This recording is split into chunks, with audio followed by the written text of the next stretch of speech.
কবালো কিতা কিতা আনতাছে খালি দেখতে যাও কিতা কিতা আনতাছে আরো তো অনেক রয়েছে মমতা যত আইছে না এখনো গ্রামের মানুষে কইব তোমরা মডার্ন মডার্ন গান আনো আমার মমতাজ গানো তা আনন্দ লাগতো না খালি খেলা শুরু হইছে আমার নির্বাচনের পরে আমি কইছিলাম যে দিয়ে যাব যে মাধবপুর সোনারঘাটের আপাতত আমি খালি এমপি হইছে জায়গা বেচছো না আর ফুরি এখন আপাতত বিয়া দিও না কারণ জায়গার দাম বাড়বো আমি এমপি হইবার পরে আর ফুইরেন্টেরও দাম বাড়বো বিয়া নিতে বুঝছে ওইটা নেওয়া লাগবে উনার মাটির দাম মাটির কারণে বাড়ে না মাটির দাম বাড়ে মানুষের কারণে আমি আপনাদের একটা উদাহরণ দেখাইতাম চাই 4 মাস 5 মাস আগেও এই মাটির দ্বারাই আমার গালাগালি বন্ধ করা হয়েছে আমি একটা নির্বাচন করতে গিয়ে আমি শুনছি যে আমি বাস্টার্ড আমি জারদ আমি শুনছি যে আমার জন্মের মধ্যে অভিশাপ আছে আমি শুনছি আমার দেখতে পাকিস্তানির মতো লাগে আমি শুনছি যে তোর মতো ব্যারিস্টার ভার তোলে করে এরপর আমি শুনছি যে আমি ইউটিউবার ফেসবুক করি আমি আল্লাহর ভাই চাইয়া ধৈর্য ধরছি আমি এতিম আমার বাপ নাই আপনারা কি কেউ আমার বাপের নাম জানো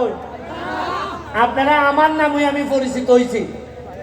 আমি কোনো সাবের ছেলে না আমি আপনার মতো জায়গার থেকে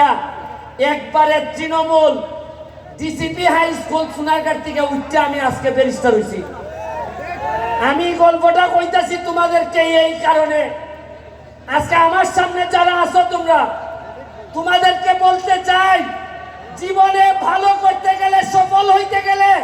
সব সময় সাবের ছেলে হইতে হয় না নিজের যোগ্যতায় হওয়া যায় তোমরা ভাবতে পারো যে আমি ধর্মঘট আমি কি পারবো এই দিকে সরো দিকে সরো তোমরা কি জানো যে এরা যে অত ক্যামেরা করতেছে এরা যে ক্যামেরা করে এরা আমার ভালোবাসা করে না এরা ক্যামেরা ভিডিও করলে এরা টাকা পায় ডলার ডলার দেখায় না ডলার ভাই ডলার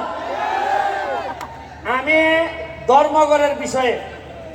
আমি খালি শুনতাম ধর্মঘট ধর্মঘট ধর্মঘট এই ধর্মঘটের বিষয়ে আমার সম্মান শ্রদ্ধাবোধ অনেক বেশি কিন্তু আমি এইখানে এমপি হয়ে আসার আগে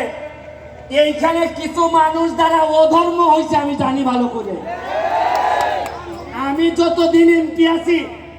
এই ধর্মঘটের মাটিতে আমি আমার দায়িত্ব পালন করব কোনো অধর্ম আমার লুকি হোক কাউকে আমি অধর্ম করতে দিব না আমার ভাই মাত্র একটা আমার ভাই লন্ডন থাকে এর মানে আর কোনো ভাই নাই আপন রক্তের ভাই নাই কিন্তু ধর্মঘটে আইসা আমি কিছু লোকের সন্ধান পাইছি আমি আমার আন্ডারে 21টা ইউনিয়ন আর 2টা পৌরসভা শোনো না তোমরা শোনো না এটা দেখতে দাও 2টা পৌরসভা প্রতিটা ইউনিয়নে আমার আদর্শের কিছু ভাই তৈরি হইতেছে এর মধ্যে ধর্মঘট ইউনিয়নে আমার একটা এখন পর্যন্ত আমি তারে পাই নাই হয়তো খারাপ করে হইতেও পারে আপনারা হয়তো আমার চেয়ে ভালো জানতেও পারেন তবে আমার কাছে মনে হয়েছে মার পেটের না হইলো আমার একটা আদর্শের ভাই হচ্ছে গে টুটুল ও আমার নির্বাচন থেকে শুরু করে আজকে পর্যন্ত আমারে যেভাবে সহযোগিতা করছে আমার কাছে মনে হয় আমারে যদি মাইরা ফেলা হয় আমি যদি হঠাৎ করে মারা যাই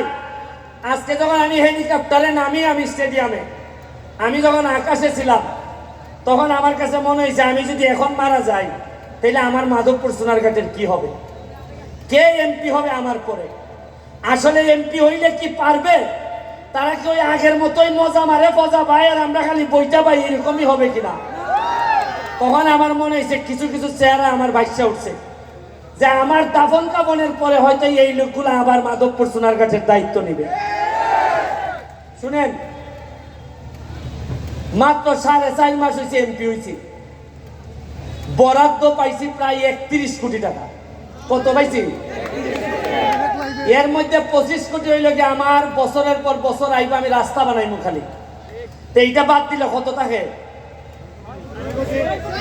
6.5 কোটি থাকে। 6 কোটি দিয়ে রাস্তাঘাট মসজিদ এটা বানাইতেছি। তা আমার প্রশ্ন হইল 4.5 মাসে যদি 31 কোটি ভাইয়া থাকে, আরে আমি তো এমপি, আমরা তো মন্ত্রীও পাইছিলাম, জীবনে 49 টাকা 5 টাকা পাইছো, এরকম কোনো ঘোষণা আইছিল টাকা গেল কই?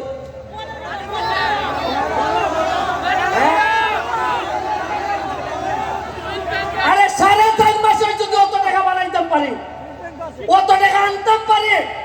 আপনারা আশ্চর্য হইবে। গত সপ্তাহে আমি মাধবপুরের লেগে বরাদ্দ হয়েছে 50 লাখ এলজিডি। আমি যা কইলাম যে 50 লাখে কি ব্যারিস্টার সুমনের রইব? আপনি জানেন না আমি সব মানুষ, আমি টাকা খাই না। কয় ঠিক আছে যাই নাই, দায়িত্ব না কইল যে তাই 50 থেকে ডাবল করে মাধবপুরে 1 কোটি টাকা দিয়ে দাও।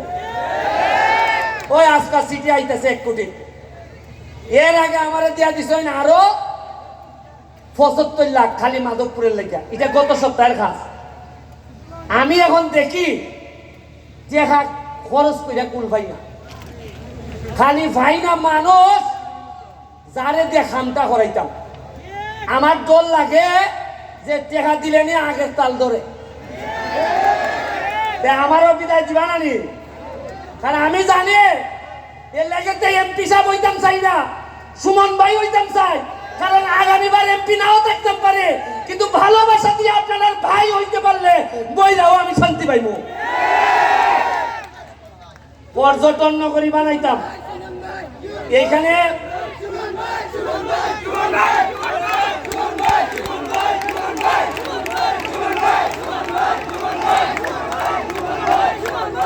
আমার পর্যটন নগরী বানাইতে চাই আমি মাধবপুর সোনারঘাটে।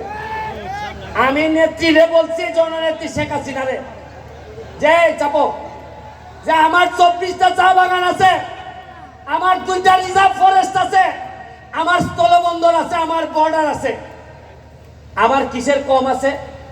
মাধবপুর আপনারা জানেন কিনা সবচেয়ে ধনী উপজেলার একটা, 100টার মতো ইন্ডাস্ট্রি আছে। মাধবপুরের মানুষ একটা